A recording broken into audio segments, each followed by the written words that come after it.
आज हम लखनऊ की उसी भयावह रात की कहानी में उतरेंगे जब एक छोटी सी चिंगारी ने देखते ही देखते एक पूरे मोहल्ले को आग के दरिया में डुबो दिया था।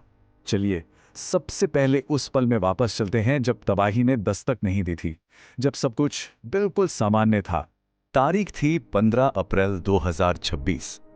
जगह लखनऊ का विकास नगर। शाम का वक्त था। लोग दिन भर की थकान के बाद अपने अपने घरों में थे, आराम कर रहे थे। मतलब एक बिल्कुल आम शाम। लेकिन ये शांति बस कुछ ही पलों की मेहमान थी।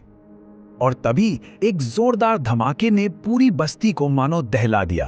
ये सिर्फ एक आवाज नहीं थी, ये उस खौफ की शुरुआत थी जो अगले कई घंटों तक उस जगह पर राज करने वाला था। अब देखिए, बात को और भयानक ये चीज बनाती है कि ये कोई एक अकेला धमाका नहीं था। नहीं, ये एक चेन रिएक्शन ब्लास्ट था। इसका मतलब है एक विस्फोट दूसरे को भड़काता है, दूसरा तीसरे को, और इस तरह देखते ही देखते तबाही कई गुना बढ़ जाती है।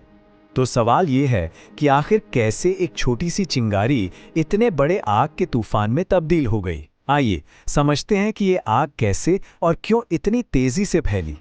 इस पूरी तबाही की जड़ में एक बहुत ही मामूली सी वजह थी। एक झुग्गी में हुआ एक शॉर्ट सर्किट। बस एक छोटी सी चिंगारी जिससे एक छोटी सी आग लगी, और फिर क्योंकि घर बिल्कुल सटे हुए थे, वो आग हवा के साथ मिलकर एक घर से दूसरे घर को अपनी चपेट में लेने लगी। और फिर वो हुआ जिसने हालात को पूरी तरह से बेकाबू कर दिया। आग की वो लपटें घरों के अंदर रखे एलपीजी गैस सिलेंडरों तक जा पहुंची। और बस ये वो पल था जब ये मामूली आग आग नहीं रही, ये एक भड़कते हुए नर्क में बदल गई। जरा इस आंकड़े को देखिए, एक के बाद एक 50 से भी ज्यादा सिलेंडर फटे। हर एक धमाका आग को और ज्यादा भड़का रहा था, और तबाही का वो मंजर हर गुजरते पल के साथ और ज्यादा खौफनाक होता जा रहा था। आग की इन लपटों के पीछे इस हादसे की जो असली कीमत चुकाई, वो वहां रहने वाले इंसानों ने चुकाई। अब जरा इस तबाही के मानवीय पहलू पर गौर करते हैं। सोच कर देखिए, 280 से ज्यादा घर, ये सिर्फ ईंट पत्थर के मकान नहीं थे। ये किसी की यादें थीं, किसी का भविष्य था, उनकी पूरी दुनिया थी। और कुछ ही घंटों के अंदर सब कुछ जलकर राख हो गए।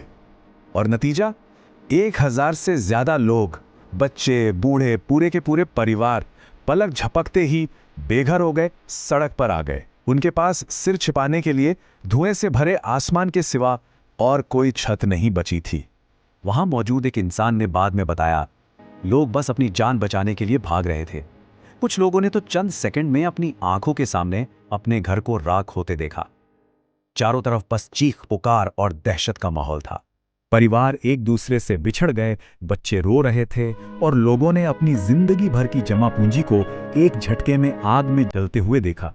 ये सिर्फ घरों का नुकसान नहीं था, ये सपनों और उम्मीदों का भी नुकसान था। इस भयानक अफरा तफरी और मायूसी के बीच उम्मीद की एक किरण बनकर पहुंचे बचाव दल। तो अब बात करते हैं उस बड़े रेस्क्यू ऑपरेशन की। हालात की गंभीरता को देखते हुए फौरन एक बड़ा ऑपरेशन शुरू किया गया। 20 से ज्यादा दमकल की गाड़ियां, साथ में एनडीआरएफ और एसडीआरएफ जैसी एक्सपर्ट टीमें भी मौके पर पहुंची। लेकिन ये लड़ाई बिल्कुल आसान नहीं थी। बचाव दलों को आग के इस तांडव पर काबू पाने में 3 घंटे से भी ज्यादा का मुश्किल वक्त लगा। और ये 3 घंटे वहां फंसे लोगों के लिए किसी सदी से कम नहीं रहे होंगे। और इतनी बड़ी तबाही के बीच एक खबर वाकई सुकून देने वाली थी। इस भयानक हादसे में किसी की भी जान नहीं गई। ये शायद बचाव दलों की बहादुरी और लोगों की अपनी हिम्मत का ही नतीजा था। देखिए, ये घटना सिर्फ एक हादसा नहीं है, बल्कि ये एक बहुत दुखद चेतावनी भी है। अब हम उन कारणों पर नजर डालेंगे जिन्होंने इस आपदा को जन्म दिया। तो सवाल उठता है कि यह हादसा हुआ कैसे, या शायद सही सवाल यह है कि क्या इसे होने से रोका नहीं जा सकता था। देखिए, अवैध और बहुत घनी बसावट, बार बार होते बिजली के शॉर्ट सर्किट और गैस सिलेंडरों का लापरवाही से इस्तेमाल, ये सिर्फ गलतियां नहीं हैं, ये वो अनदेखी दरारें हैं जो बस एक चिंगारी का इंतजार कर रही थीं। ये हादसा हमें एक बहुत कड़वा सबक सिखाता है कि एक छोटी सी लापरवाही भी जिंदगी भर की तबाही की वजह बन सकती है। ये पूरी घटना शायद टाली जा सकती थी। तो आखिर में ये घटना हमें एक बेहद जरूरी सवाल के साथ छोड़ जाती है।